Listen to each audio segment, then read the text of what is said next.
Okay, now that I've reached this point, you know, the carving itself is finished, and you just saw the fast forward video. It took a while, but the whole panel has been carved.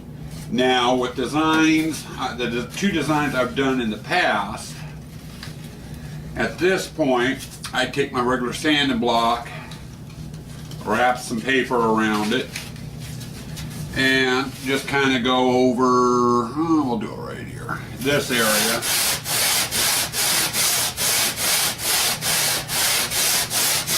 Hit it a little bit and smooth it out.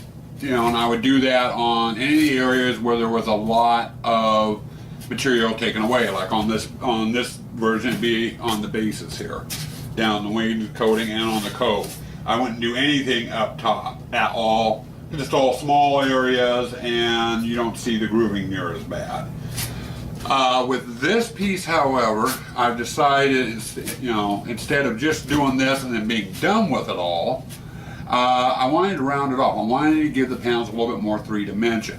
So I will be using the sanding block down here on these areas to smooth them out. Then I'll also be coming back with some sandpaper I've got folded up and rounding off edges here and there where I want more of a rounded profile on it. And then to get my fluting, I'll remove the sandpaper from my block, wrap it around the doweling, so I've got rounded form, and then just drag the block over my grooves I've cut into the pillars here.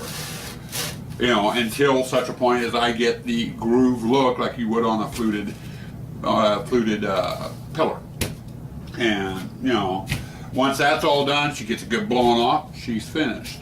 So right now, I'm going to get into sanding. You can sit here and watch, and sit here and watch the sanding process.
that the sanding is officially done, carving is officially done, we've got one more thing to do. There are some spots on the board, like at the end of the fluting here, where you can still see the groove where I have my Dremel on. I put my groove in for the guidelines. Also, I had one mistake up here in the wallpaper area that I need to fix too. I went off the line a little bit too much. So, in order to fix that, I'm going to use just a piece of Scott towel and some clear silicone caulking. It's a fairly easy fix and tends to work fairly well on the foam for disguising mistakes. Stuff sticks to the foam, and then once you paint it, you normally don't see it. Now you do need to be a little careful and make sure you wipe the surface clean. You just want the silicone caulking in the damaged spot, not humped up and over. Because when you go to paint it, it will stand out that way. So what I normally do is I only fill part of the crack, usually, with the silicone caulking, like I'm doing here, and then I just run my finger down it and feather it out. And then what you use Scott towel for is to wipe your fingers with. That way you're not tracking silicone all over the place, because this stuff can get a little messy at times. There we go. That fills the bottom cracks there. And leave the upper cracks. And we just repeat the process. Fill up part of the crack. And it's okay if you overfill it just a little bit, because when you run your finger down it, it'll smooth it out.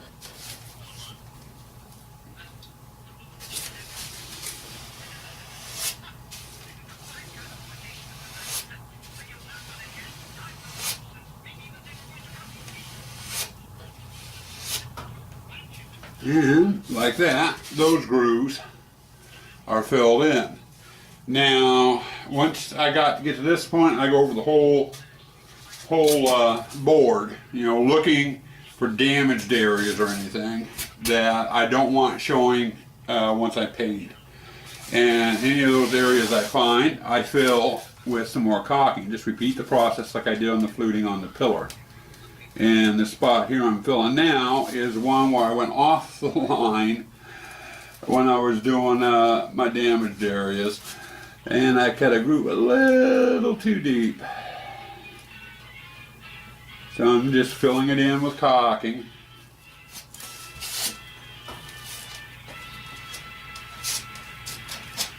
There we go. And it takes care of that. Now I want to take a look, go over the rest of the wallpaper part of the panel and the bone field. And I got a little divot here. I nailed it with the sandpaper when I was doing some sanding. So we'll just kind of fill it in a little bit with the caulking, and once it dries and it's painted, you won't notice it's there. It'll look more like a normal wear on the bone instead of damage on the bone. Now, to my eye, the rest of this looks okay. Now, when I go to paint these, I'll be shooting a primer coat on the panels before I actually go to put any color on the panels. And at that time, if I find any more damage on this panel, I could come back with silicone caulking, hit it, let it dry, and then come back and shoot my color on it. But for all intents and purposes, for this stage, we are officially done with the panel. So those are pretty much the steps involved in it. Once I get this edited, I'll let you know how long it took. Right now, I haven't the foggiest. I know it's been at least a couple hours it took to go from my blank to this. So Oh, let me go over my footage and I'll let you know how long it took to do this pass.